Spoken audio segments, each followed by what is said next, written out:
Hello, gentlemen and ladies. You've probably heard Donald Trump say that I hope you vote for Trump. November 5th, 2024 will be Liberation Day in America. On day one, I will launch the largest deportation program in American history. the 45th President of the United States, Donald Trump, has repeated dozens of times that illegal migration is destroying America.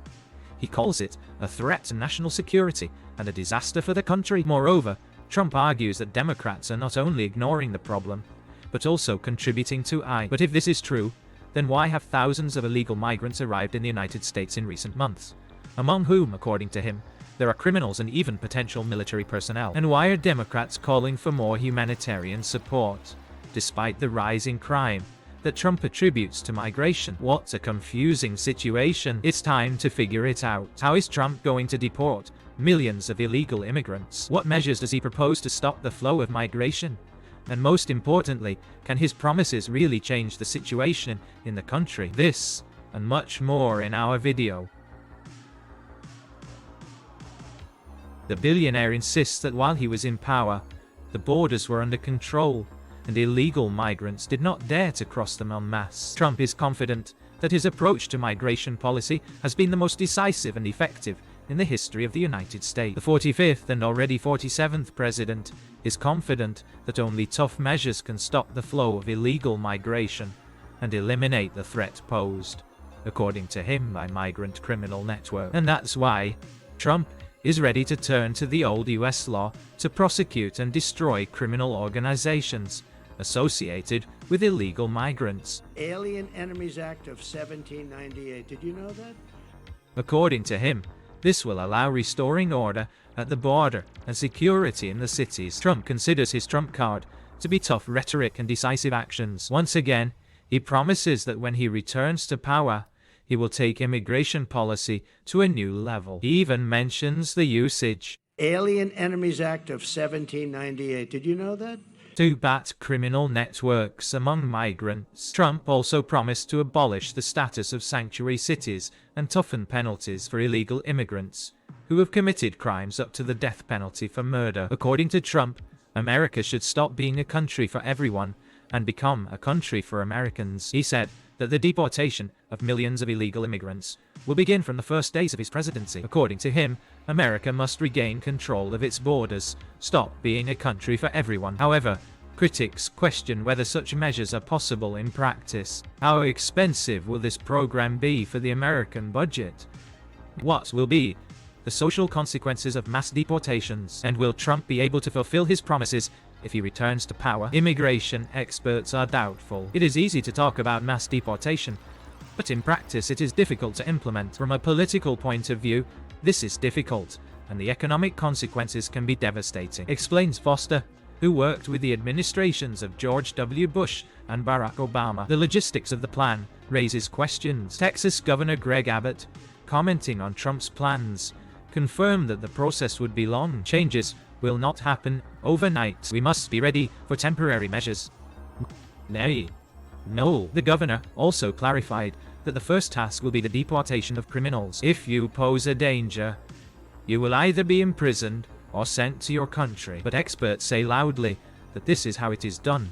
In 2023, 2024, the Biden administration processed 316,000 expedited deportations, mainly focusing on criminals. Critics also raised the issue of possible economic consequences. According to the Migration Policy Institute, illegal migrants make up a significant part of the labor force in agriculture, construction, and the service sector. Their mass deportation may lead to a shortage of workers and an increase in the CD. Anything beyond deporting criminals will require significant federal resources. This is logistically difficult and can lead to economic problems, Foster emphasizes. So is it possible? According to experts, Trump's plan represents more rhetoric than a real strategy. He faces huge costs, protests from human rights activists, logistical difficulties, and possible economic consequences for Americans themselves.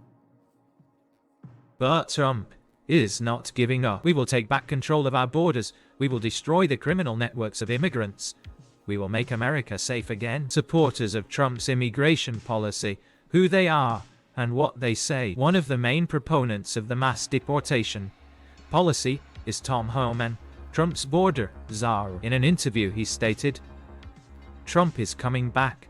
I am coming back, and I will conduct the largest deportation operation this country has ever seen." Homan also stressed that the policy is aimed at protecting citizens. "We must have security in our country. We must have law and order in our country, so that it does not lead us to this. So, we need to summarize the arguments against Trump's plan. The implementation of the largest deportation program in history will cost tens of billions of dollars. This money will be spent on creating infrastructure for temporary detention of migrants, transportation, attracting new employees, and coordinating efforts with local authorities. Deporting millions of people is an almost impossible task. We remind you that Texas Governor Greg Abbott noted that even with the primary focus on criminals, the process will take years. But what about millions of other migrants? Illegal migrants make up to 25% of the workforce in agriculture, construction, and services. Their mass deportation can lead to a shortage of workers, rising prices, and as a result, a slowdown in economic growth. The mass deportations can cause a wide response, including protests and deterioration of relations between local authorities and the federal government. Arguments of supporters of Trump's policy. Trump and his supporters claim that deportation will make life in the United States safer. In an interview with Fox News, Homan noted, "But you know, President Trump knows that if he needs help with border security, I'm ready to help. If he needs help with the deportation operation, I am ready to help. Now I'm ready." Wow. According to Immigration and Customs Enforcement, 1,300,000 people are already in the country with a final deportation order. These orders were issued in full compliance with the law, and now our task is to fulfill them. There is case law in the United States, so Trump refers to Dwight Eisenhower's actions, calling his policy an example of effective deportation. Ike was a very big supporter of illegal immigration, which should not have entered our country, and he does it effectively. In an interview with Time, Trump said, "We will use local law enforcement agencies and start with criminals who come in such numbers as we have never seen before." He also added, "We are forming a new category of crimes. This is called migrant crime. You see it in New York, where they have fist fights with the police, and much worse." Trump clarified that he would use the army if necessary. "I think the National Guard will cope with this task, but if the situation gets out of control, I do not rule out the use of the army." And finally, Trump stated as the main goal of his policy, "This is an invasion of our country, and we must stop it. We have no other choice." Now we need to summarize the arguments for Trump's plan. Mass deportation of illegal migrants is necessary to protect U.S. citizens. Illegal immigrants are often associated with criminal networks that engage in drug trafficking, human trafficking, and other dangerous activities. Without a strict immigration policy, the U.S. borders remain open to anyone who wants to cross them. According to Tom Homan, the former head of Immigration and Customs Enforcement, mass deportation will free up jobs for Americans and reduce the burden on the country's social systems. There are already millions of people in the country with final deportation orders, but they still remain in the United States. Trump recalls the actions of the Eisenhower duo, who conducted successful deportation operations in the middle of the 20th century. Trump supporters believe that this experience proves such measures are not only possible, but also effective. Now that we have figured out the essence of Donald Trump's plan, let's reflect a little. At first glance, everything looks simple. Deportation of illegal migrants, strengthening of borders, restoration of order. But is everything so clear? Trump supporters like Tom Homan are confident that this is a step towards security. They say the criminals will be expelled and the cities will be saved. Trump cites examples from history when such measures have brought results. He even claims that this policy will reduce the burden on the economy and free up jobs for us citizens. But critics are asking, what will happen to the economy?